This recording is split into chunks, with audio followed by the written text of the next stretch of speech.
Not only the matrix can be constructed this way, but the right-hand side can also be constructed that way. So the linear functional evaluated at for a particular basis function, it's also integral, so it can also be represented that way. So if our b is 0 and plus 2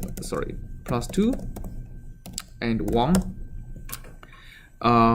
we can also 1 to n plus 1 integrated. We also loop over all these elements, and let's still stick to our assumption that f is equal to 1. So we are solving d square u dx square plus 1 equal to 0, right?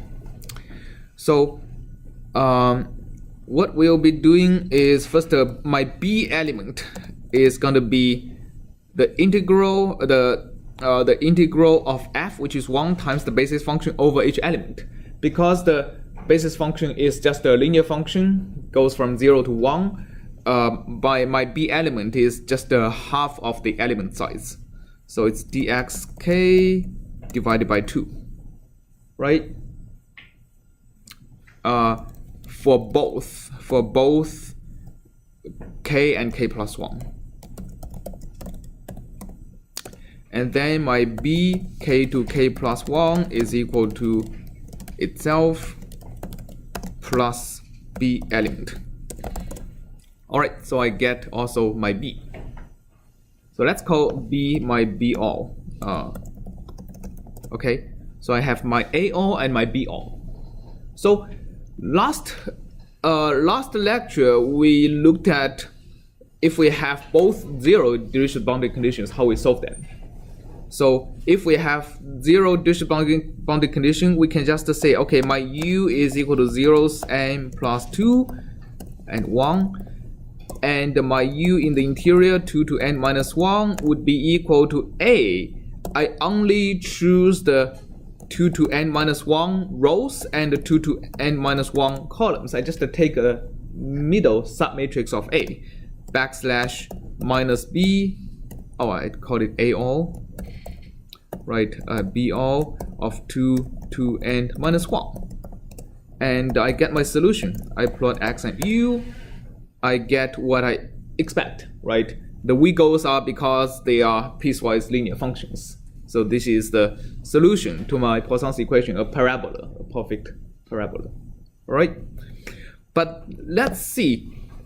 First, let's test if I have a non-zero Dirichlet boundary condition. So let's imagine I have my left boundary being 1, all right? Then I still take my a to be the same. My a doesn't change. My a still the interior. I only have the interior degrees of freedom. But my b, my right hand side is going to be different. B is not only this b all, my original right hand side, but also is equal to my 1, which is my left boundary condition, times the a all at the first column, which is 2 to n minus 1 and 1, right?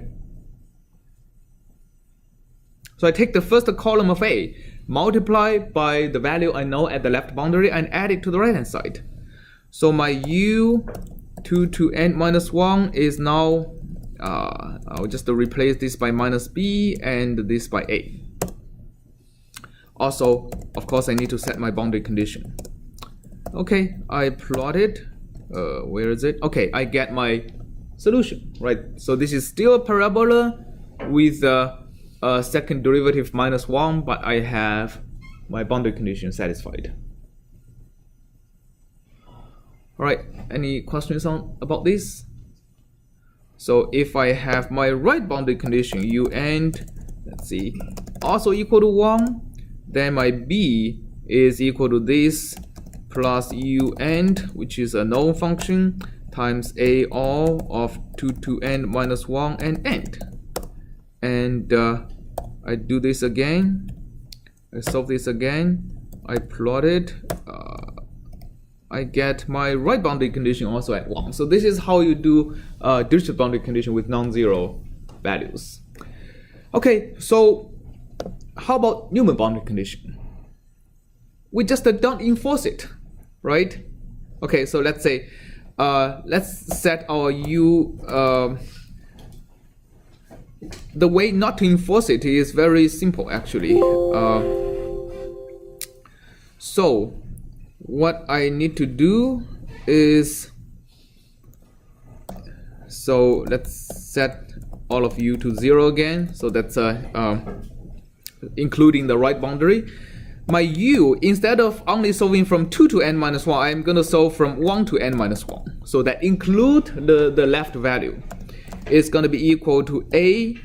Now instead of a all, instead of taking from 1 to n minus 1, 2 to n minus 1, I'm going to take 1 to n minus 1. So also include the left value. Backslash, my b is also going to be taken from 1 to n minus 1. Okay, let me plot it. This is what I get. Alright, so the left boundary automatically satisfies the 0 Neumann boundary condition. Alright, and if you simultaneously want to enforce a non-zero Dirichlet boundary condition, it's also easy. You just need to add my BO towards the end. Okay, so let's say I want my U end equal to minus 1. Alright, then instead of inverting this, I'm going to be adding another term on the left hand side of the equation, which becomes a minus term on the right hand side. U of n times the last column, so a all of 1 to n minus 1 end. So plot it. Okay, I get my minus 1 satisfied on the right hand side and still my 0 Neumann boundary condition satisfied on the left hand side.